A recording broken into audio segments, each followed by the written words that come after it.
Good morning friends, তোমরা সবাই কেমন আছো? আশা করি সবাই ভালো আছো। আর বড়দের প্রণাম আর ছোটদের অনেক অনেক ভালোবাসা জানিয়ে আজকের ব্লগটা স্টার্ট করছি। চলো দেখতে থাকো তোমরা। চারপাশে জলে জল, বৃষ্টি হয়েছে, তোমাদেরকে দেখাচ্ছি। এই যে দেখো তোমরা,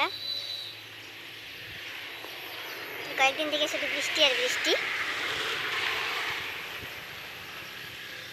কয়েকদিন খুব গরম আর এখন বৃষ্টি শুরু হয়েছে, তো বৃষ্টি কন্টিনিউ বৃষ্টি হচ্ছে এখন। আর ওইদিকে কাজ হচ্ছে, মিস্ত্রিরা কাজ করছে বৃষ্টির মধ্যে, তোমাদের সাথে শেয়ার করতেছি। চলো তোমরা দেখো। আগে জল দেখাচ্ছি। এই যে দেখো, বাড়ির সামনে জলে ভর্তি হয়ে গেছে।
সেটার হইল না,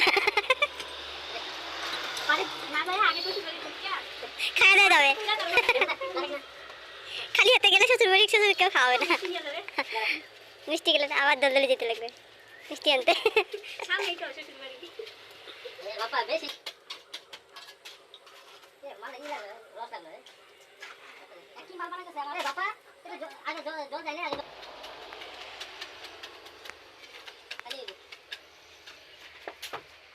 মুখিল থাকবো না।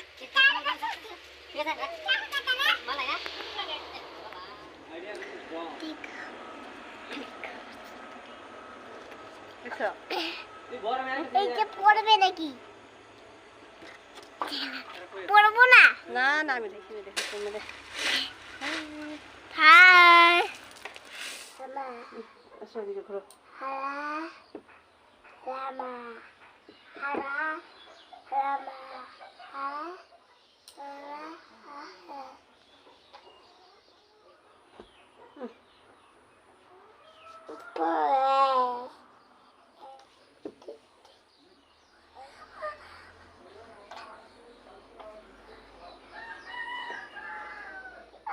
ফ্রেন্ডস, এই ছোট্ট মাছগুলো খেতে ভীষণ টেস্টি হয় আর উপকারীও, তাই তোমরা যদি খাও খুবই ভালো লাগে খেতে। এই মাছগুলো মাখা মাখা ঝোল করে নেব। সব কাজ কমপ্লিট এখন, এই যে রান্না প্রায় কমপ্লিটের দিকে। ফ্রেন্ডস, এখন রাত্রি বাজে 11টা, আর 11টার সময় আমি এডিট করতেও পারিনি আর দিতেও পারিনি, বাড়িতে মিস্ত্রি রয়েছে, সেজন্যই ভাবলাম আজকে একটা ব্লগ এডিট করে তোমাদের সাথে শেয়ার করব, সেটাও হয়ে উঠলো না। তোমরা সবাই পাশে থেকো আমার, আমি তোমাদের সবার পাশে আছি। আর নেটওয়ার্ক প্রচণ্ড ডিস্টার্ব করছে, জানি না কেন। ঘরে তো নেটওয়ার্ক প্রচণ্ড ডিস্টার্বই আগের থেকে, এই 2 দিন থেকে আরও বেশি। মানে ব্লগ ভালো করে দেখতেই পাচ্ছি না, তোমাদের যে ব্লগ দেখবো সেটা দেখতে পাচ্ছি না। আমি চেষ্টা করব দেখার, যদি পাই তোমাদের ব্লগ। পুরো না দেখলেও হাফ দেখে নেব সবারই ব্লগ। পাশে থেকো তোমরা, আমিও পাশে থাকবো তোমাদের সবাইকে। তাই জানাচ্ছি গুড নাইট, টাটা। সবার ভালো কাটুক রাতটা, সবাইকে গুড নাইট।